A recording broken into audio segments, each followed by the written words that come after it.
Hi hello friends, എല്ലാവർക്കും മഴത്തോരു മുൻപേടെ ഒരു പുതുപുത്തൻ എപ്പിസോഡിൻ്റെ കഥയിലേക്ക് സ്വാഗതം. നമ്മുടെ വീഡിയോ ആദ്യമായിട്ട് ആരെങ്കിലും കാണുന്നുണ്ടെങ്കിൽ വീഡിയോ ഇഷ്ടമാണെന്ന് വെച്ചാൽ ഒന്ന് ലൈക്കും ഹൈപ്പും ചെയ്ത് സപ്പോർട്ട് ചെയ്യാം.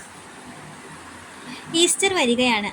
അവധക്കുട്ടിച്ചായന് ഇത്തവണ ഈസ്റ്റർ ആഘോഷം പുനലൂരിൽ നടത്തണമെന്നാണ് ആഗ്രഹം. കുടുംബാംഗങ്ങളെല്ലാം തറവാട്ടിൽ വിളിച്ചുകൂട്ടി ഒന്നാന്തരം ഒരു ആഘോഷമാക്കി മാറ്റണം.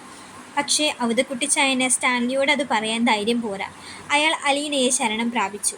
അലീന ഇക്കാര്യം സ്റ്റാൻലിയുടെ മുൻപിൽ അവതരിപ്പിക്കാമെന്ന് ഏറ്റു. പക്ഷേ അവധക്കുട്ടിച്ചായൻ ഒരു പ്രത്യുപകാരം ചെയ്യണം.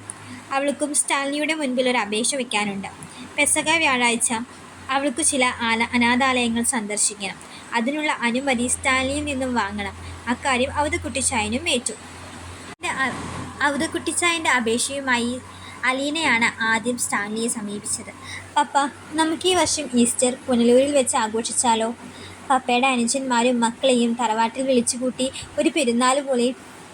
വേണ്ട വേണ്ട, അതിൻ്റെ യാതൊരു ആവശ്യവുമില്ല, സ്റ്റാൻലി തീർത്തു പറഞ്ഞു. അഞ്ജലി ഇന്ന് അവരെ കൂടി വിളിക്കാം പപ്പ. വേണ്ടെന്ന് പറഞ്ഞില്ലേ, ഇവിടെ വെച്ചുള്ള ആഘോഷങ്ങളൊക്കെ മതി. അലീന തോറ്റമുട്ടിൽ അവധക്കുട്ടിച്ചായനെ നോക്കി. അവധക്കുട്ടിച്ചായൻ ഇടപെട്ടു. ലാലിച്ച, അലീന നമ്മുടെ കുടുംബത്തിലോട്ട് വന്നതിന് ശേഷമുള്ള ആദ്യത്തെ ഈസ്റ്റർ അല്ലേ? അത് നമ്മളുടെ കുടുംബക്കാരെല്ലാം ഒന്നു ചേർന്ന് ആഘോഷിക്കണ്ടേ? ഓഹോ, അപ്പച്ചനാണ് അവളെക്കൊണ്ടിത് പറയിപ്പിച്ചത് അല്ലേ? ആണെങ്കിൽ എന്താടാ, ന്യായമായ ആവശ്യമല്ലേ ഞാൻ പറഞ്ഞത്? അവധക്കുട്ടിച്ചായന് ചുണ്ടി കയറി. അപ്പച്ചന് വേറെ പണിയൊന്നുമില്ലേ? അപ്പച്ചനൊരു കാര്യം ചെയ്യുക, നേരെ പുനലൂർക്ക് വിട്ടോ. അവിടെ ചെന്ന് ഈസ്റ്റർ എല്ലാം ആഘോഷിച്ചിട്ട് സൗകര്യം പോലെ ഇങ്ങ് വന്നാൽ മതി. അത് ഞാനെൻ്റെ ഇഷ്ടം പോലെ ചെയ്തോളാം. നീ ആരാ എന്നോട് കൽപ്പിക്കാൻ? നീ എന്നാടാ വലിയ കേണലായത്?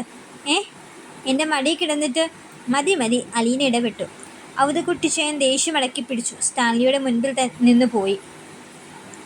ഈ പുനലൂര് വെച്ച് തന്നെ ഈസ്റ്റർ ആഘോഷിക്കണമെന്ന് എന്താ ഇത്ര നിർബന്ധം? സ്റ്റാൻലി ആരോടെന്നില്ലാതെ ചോദിച്ചു. ബൈബിളിൽ എഴുതി വച്ചിട്ടുണ്ടോ? സ്റ്റാൻലി അലീനയെ നോക്കി. ഞാൻ വായിച്ചിട്ടില്ല, അലീന ചെറുചിരിയോടെ പറഞ്ഞു. പുനലൂര് വെച്ച് ആഘോഷിക്കാൻ പാടില്ലെന്നും അതിലില്ല.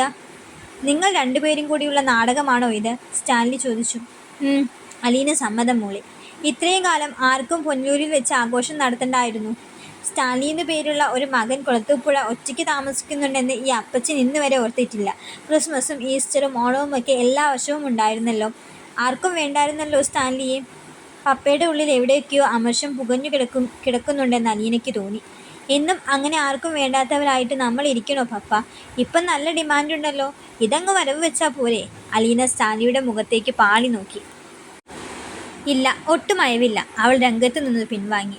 പിറ്റാന്ന് അത്താഴം കഴിഞ്ഞ് സ്റ്റാൻലി കൈ കഴുകുമ്പോഴാണ് അവധക്കുട്ടിച്ചായൻ അലീനയുടെ ആഗ്രഹത്തെപ്പറ്റി സ്റ്റാൻലിയോട് പറഞ്ഞത്. അവൾക്ക് പെസഹ വ്യാഴാഴ്ച ഏതൊക്കെയോ അനാഥാലയത്തിൽ പോണെന്ന് പറഞ്ഞു. എന്തിന്? അവൾക്ക് ആരെയൊക്കെയോ കാണണമെന്നോ അവിടെ എന്തൊക്കെയോ വാങ്ങിക്കൊടുക്കണമെന്നോ? അവധക്കുട്ടിച്ചായൻ പൂർത്തിയാക്കാതെ നിർത്തി. എന്താ അലീന പ്രശ്നം? സ്റ്റാൻലി നേരിട്ട് ചോദിച്ചു. പെസഹ വ്യാഴമല്ലേ പപ്പ, ചില ഓർഫനേജുകളിൽ വേണ്ട സാധനങ്ങളൊക്കെ വാങ്ങിക്കൊടുത്താൽ കൊള്ളാമെന്നുണ്ട്. എന്തു സാധനങ്ങൾ? അപ്പവും റൊട്ടിയും ശർക്കരയും തേങ്ങയും, പിന്നെ ഈസ്റ്റർ ആഘോഷിക്കാനുള്ള. അത് പള്ളിയിൽ എവിടെയെങ്കിലും കൊടുത്താൽ പോരെ? ഒരു ദാനധർമ്മം നടത്തണമെന്നല്ലേയുള്ളൂ. നീ ഒരു ഓർഫനേജിലാണ് കുറേ കാലം താമസിച്ചതും വളർന്നതും, സമ്മതിച്ചു എന്ന് വെച്ച് അത് ജീവിതകാലം മുഴുവൻ തലയിൽ വെച്ചോണ്ട് നടക്കണോ? എനിക്കത് മറക്കാൻ പറ്റില്ല പപ്പ. ശരി, ബൈജുവിൻ്റെ കയ്യിലോട്ട് ഒരു ലിസ്റ്റ് എഴുതി കൊടുത്തേക്ക്. കൊടുക്കേണ്ടതൊക്കെ അവൻ വാങ്ങിക്കൊണ്ട് പോയി കൊടുത്തോളും. അത് പോരെ പപ്പ, ഞാൻ തന്നെ പോകണം. ഞാൻ ഓർത്തു പപ്പയെ എൻ്റെ കൂടെ വരുമെന്ന്. എൻ്റെ കൂടെ ഉണ്ടായിരുന്ന പലരും ഇപ്പോഴും ഓരോരോ അനാഥാലയത്തിലുണ്ട്. എൻ്റെ പപ്പയാണെന്ന് പറഞ്ഞ് അവർക്ക് പരിചയപ്പെടുത്താമല്ലോ എന്ന് വിചാരിച്ചു.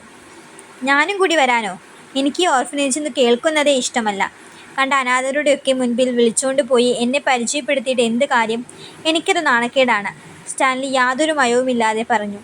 അതല്പം കൂടിപ്പോയോ എന്ന് അവധക്കുട്ടിച്ചായന് തോന്നി. അലീനയുടെ മുഖം വാടിപ്പോയിരുന്നു. പപ്പ ഇങ്ങനെ പറയുമെന്ന് ഞാൻ ഒട്ടും വിചാരിച്ചില്ല കേട്ടോ. അലീനയുടെ സ്വരത്തിൽ സങ്കടം കലർന്നു.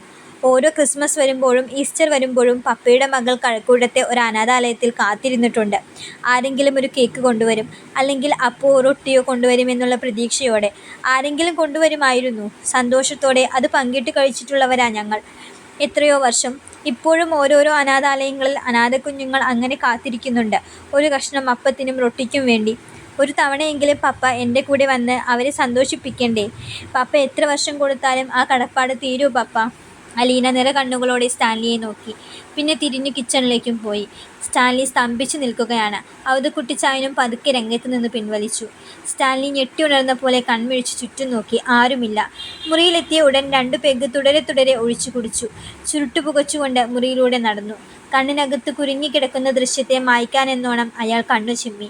ഏതോ ഓർഫനേജിന്റെ വരാന്തയിൽ രാവിലെ മുതൽ വഴിക്കണ്ണുമായി ഇരിക്കുന്ന ഒരു അനാഥ പെൺകുഞ്ഞ്. സ്റ്റാൻലി വീണ്ടും വീണ്ടും കണ്ണു ചിമ്മി. ഇല്ല, മായുന്നില്ല.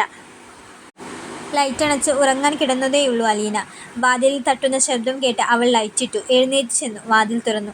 സ്റ്റാൻലി വാതിലിനിപ്പുറം നിൽപ്പുണ്ടായിരുന്നു. നീ ഉറങ്ങുകയായിരുന്നോ? ഇല്ല, അലീന പറഞ്ഞു. ലൈറ്റ് കണ്ടില്ല, ഇപ്പം അണച്ചതേയുള്ളൂ. സ്റ്റാൻലി മുറിക്കകത്ത് കടന്നു. റൂമിലൂടെ ഒന്ന് ചുറ്റി നടന്നു. നീ എന്താ AC ഇടാഞ്ഞത്? അതിനല്ലേ ഞാൻ വാങ്ങിച്ചു വെച്ചിരിക്കുന്നത്. ഫാനുണ്ടല്ലോ, അത് മതി പപ്പ. വെറുതെ എന്തിനാ അത്രയും കറന്റ് ചെലവാക്കുന്നത്? ശരി, നീ കിടന്നു. ഞാൻ കുറച്ചു നേരം TV കാണട്ടെ. എൻ്റെ റൂമിലെ TV അത്ര ശരിയല്ല. സ്റ്റാൻലി TV ഓൺ ചെയ്ത് റിമോട്ട് സെറ്റ് കയ്യിലെടുത്തു. ചാനൽ മാറ്റിക്കൊണ്ട് നിന്നു. ഇടയ്ക്ക് അലീനയെ നോക്കി. എന്തിനാ നിൽക്കുന്നത്? കിടന്നോ? അലീന കിടക്കയിലിരുന്നു. സ്റ്റാൻലി ACയും ഓൺ ചെയ്ത്. ക്രമേണ നനുത്ത തണുപ്പ് മുറിയിൽ വ്യാപിച്ചുകൊണ്ടിരുന്നു. അലീന ഒന്നിനു മീതെ ഒന്നായി തലയണകൾ അടുക്കി വെച്ച് അതിനുമേലെ ചാഞ്ഞു കിടന്നു.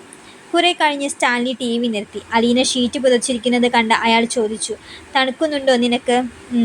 AC ഓഫ് ചെയ്തിട്ട് സ്റ്റാൻലി കിടക്കയിൽ അലീനയ്ക്കരികെ ഇരുന്നു. അവളുടെ മുഖത്തേക്ക് നോക്കി. ഏതൊക്കെ ഓർഫനേജിലേക്കാണോ നിനക്ക് പോകേണ്ടത്? പോകേണ്ടെന്നല്ലേ പപ്പ പറഞ്ഞത്? അവൾ പരിഭവത്തോടെ പറഞ്ഞു. പോകാം. സ്റ്റാൻലി ശബ്ദം താഴ്ത്തി. എപ്പോഴാ പോകേണ്ടത്? വ്യാഴാഴ്ച രാവിലെ പോകണോ അതോ ഉച്ച കഴിഞ്ഞോ? രാവിലെ പോകണം. ഞാൻ ബൈജുവിനെ കൂട്ടിക്കൊണ്ട് പൊയ്ക്കോളാം പപ്പ. അത് വേണ്ട, ഞാൻ വരാം. നിനക്ക് എന്നെ പരിചയപ്പെടുത്തണ്ടേ നിന്റെ പപ്പയാണെന്ന്? അലീനയ്ക്കു കരച്ചിൽ വന്നു. പപ്പയ്ക്ക് നാണക്കേടല്ലേ? വേണ്ട. സ്റ്റാൻലി അവളുടെ കരം ഗ്രഹിച്ചു. അത് പപ്പ അറിയാതെ പറഞ്ഞു പോയതാ. സോറി, ഞാനങ്ങനെ പറയാൻ പാടില്ലായിരുന്നു. എൻ്റെ മോളെ 23 വർഷക്കാലം വളർത്തിയ സ്ഥലമല്ലേ. എനിക്കൊരു നാണക്കേടുമില്ല. എവിടെ വേണമെങ്കിലും വരാം. അലീന എങ്ങലടിച്ചുകൊണ്ട് അയാളുടെ കൈത്തണ്ടയിലേക്ക് മുഖമണച്ചു. സാരമില്ല, പപ്പയൊരു പട്ടാളക്കാരനല്ലേ, അതുകൊണ്ടാണ്. അയാൾ വലതുകരം കൊണ്ട് അവളുടെ കവിളത്തും നെറ്റിയിലും തലോടി. കാർ ഓടിക്കൊണ്ടേയിരുന്നു. കാറിൻ്റെ ഡിക്കിയിലും പിൻസീറ്റിലും നിറയെ ഓരോരോ ഓർഫനേജിലേക്കുള്ള സംഭാവന ചെയ്യാനുള്ള പലഹാരങ്ങളും റൊട്ടിയും പഴങ്ങളുമാണ്. രാവിലെ ആരംഭിച്ച യാത്രയാണിത്. പുനലൂർ, കൊട്ടാരക്കര, ആയൂർ, കിളിമാനൂർ തുടങ്ങിയ സ്ഥലങ്ങളിലെ അനാഥാലയങ്ങൾ സന്ദർശിച്ചുകൊണ്ട് നെയ്യാറ്റിൻകര വഴി പൊഴിയൂർ വരെ പോയി.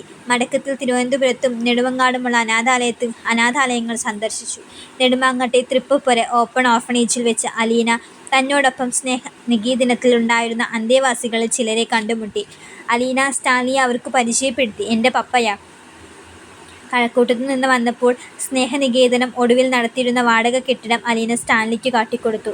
അതൊരു കുടുംബം വസിക്കുന്ന വീടായി രൂപാന്തരപ്പെട്ടിരിക്കുന്നു.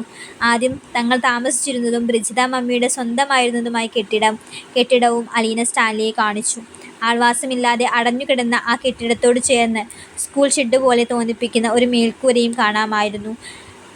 ആസ്ബസ്റ്റോസ് ഷീറ്റ് മേഞ്ഞ മേൽക്കൂരയ്ക്കു മീതെ ധാരാളം പാഴ്ചെടികൾ വളർന്നുണങ്ങി നിന്നിരുന്നു. ഇവിടെയാ എനിക്ക് ഓർമ്മ വെച്ചത്. ഒരുപാട് വർഷം ഇവിടെ താമസിച്ചു. ആ ഷെഡ് നിറയെ അഗതികളുണ്ടായിരുന്നു, അലീന സ്റ്റാൻലിയോട് പറഞ്ഞു.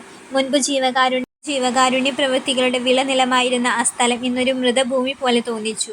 ബ്രിജിത മമ്മിയെ അടക്കിയ സെമിത്തേരിയിലേക്ക് പോകാനിറങ്ങിയപ്പോൾ അലീന സ്റ്റാൻലിയോട് പറഞ്ഞു, പപ്പ കാറിൽ ഇരുന്നാൽ മതി കേട്ടോ, ഞാനിപ്പം വരാം. പക്ഷെ സ്റ്റാൻലി ഇറങ്ങി. കൂടെ ചെല്ലുക തന്നെ ചെയ്തു. സെമിത്തേരിയിൽ ബ്രിജിത മമ്മിയെ സംസ്കരിച്ച കല്ലറയ്ക്കു മീതെയുള്ള സ്ലാബിനുമേൽ വാടിക്കരിഞ്ഞ പൂക്കളും ഛിന്നഭിന്നമായ റീത്തുകളും പാതിയൊരുകിയ മെഴുകുതിരികളും അവൾ കണ്ടു. സ്ലാബിനു മീതെ മറ്റാരുടെയോ പേര് കോറിയിട്ടിരിക്കുന്നു. ആ കല്ലറയ്ക്കുള്ളിൽ മറ്റൊരു ശവസംസ്കാരം കൂടി നടന്നു കഴിഞ്ഞിരിക്കുന്നുവെന്ന് അവൾക്ക് മനസ്സിലായി. ബ്രിജിത മമ്മിയുടെ ശവകുടീരം കളങ്കപ്പെട്ടതുപോലെ വിഷമം അലീനയ്ക്കുണ്ടായി. ജീവിതത്തിൻ്റെ നല്ല പങ്കും അനാഥർക്കും അശരണർക്കും വേണ്ടി ഉഴിഞ്ഞുവെച്ച ത്യാഗിനിയായ ആ അമ്മയ്ക്ക് 6 അടി മണ്ണ് പോലും സ്വന്തമായില്ലല്ലോ എന്നോർത്ത് അവൾ വേദനിച്ചു. കണിയാപുരത്തെ കോൺവെന്റിലും അലീന സ്റ്റാൻലിയെ കൂട്ടിക്കൊണ്ടുപോയി. അവിടുത്തെ കന്യാസ്ത്രീകൾക്കും സ്റ്റാൻലിയെ പരിചയപ്പെടുത്തി. എൻ്റെ പപ്പയാ, അവൾ പറഞ്ഞു. കന്യാസ്ത്രീകൾ സംശയത്തോടെ നോക്കുന്നത് കണ്ട് അവൾ ആവർത്തിച്ചു പറഞ്ഞു, സംശയിക്കേണ്ട, എൻ്റെ സ്വന്തം പപ്പയാ. പക്ഷെ കോൺവെന്റിലെ കന്യാസ്ത്രീകൾ അലീനയെ കൂട്ടിയിരിക്കുമ്പോഴേ അവളെ അറിയാം. 23 വയസ്സുവരെ ഇങ്ങനെ ഒരാളെ അവൾ കണ്ടിട്ടില്ല. പക്ഷെ അലീനയ്ക്കു കഥ വിസ്തരിച്ചു പറയാനൊന്നും സമയമില്ല. യഥാർത്ഥ വിവരങ്ങൾ അവൾക്ക് അറിയുകയുമില്ല. അവളുടെ ധർമ്മസങ്കടം കണ്ട് സ്റ്റാൻലി പറഞ്ഞു, ഞാൻ നിന്റെ പപ്പയാണെന്ന് പറയണ്ട, ആരും വിശ്വസിക്കില്ല. എല്ലാവരുടെയും മുഖത്ത് സംശയമാണ്. എനിക്ക് പറയണം, ഞാൻ നുണയല്ലല്ലോ പറയുന്നത്, സത്യമല്ലേ? അലീന ശാഠ്യം പിടിച്ചു. കഴക്കൂട്ടത്തു നിന്ന് മടങ്ങുമ്പോഴേക്കും നേരം സന്ധ്യയായി. തിരിച്ചു വരുമ്പോൾ കൊല്ലത്ത് ത്യാഗഭവനിൽ കയറി ചിന്നുമോളെ കാണണമെന്നുണ്ടായിരുന്നു അലീനയ്ക്ക്. പക്ഷേ ആറ്റിങ്ങലിലുള്ള ഓർഫനേജിൽ കൂടി കയറിയിറങ്ങുമ്പോഴേക്കും നേരം നന്നേ വൈകി. ഇനി വർക്കലയിലും പോകാനുണ്ട്. പപ്പ ക്ഷീണിതനാണെന്ന് അലീനയ്ക്ക് മനസ്സിലായി. ഇടയ്ക്കിടെ കോട്ടുവായിടുന്നുണ്ട്. മദ്യപിക്കാത്തതിൻ്റെ അസ്വസ്ഥതയും ഉണ്ടെന്ന് തോന്നുന്നു. വർക്കലയിലെ ഓർഫനേജിൽ കൊടുക്കാനുള്ള ഗിഫ്റ്റ് പാക്കറ്റുകളുമായി അലീന ഇറങ്ങിയപ്പോൾ ഒപ്പം ചെല്ലാൻ തുനിഞ്ഞ സ്റ്റാൻലിയോട് അവൾ പറഞ്ഞു. പപ്പ കാറിലിരുന്നാൽ മതി, ഞാനിപ്പം വരാം. സ്റ്റാൻലി സമ്മതിച്ചു. അവൾ തിരിച്ചു വന്നപ്പോൾ സ്റ്റാൻലി സ്റ്റിയറിംഗിൽ തലവെച്ചുറങ്ങുകയാണ്.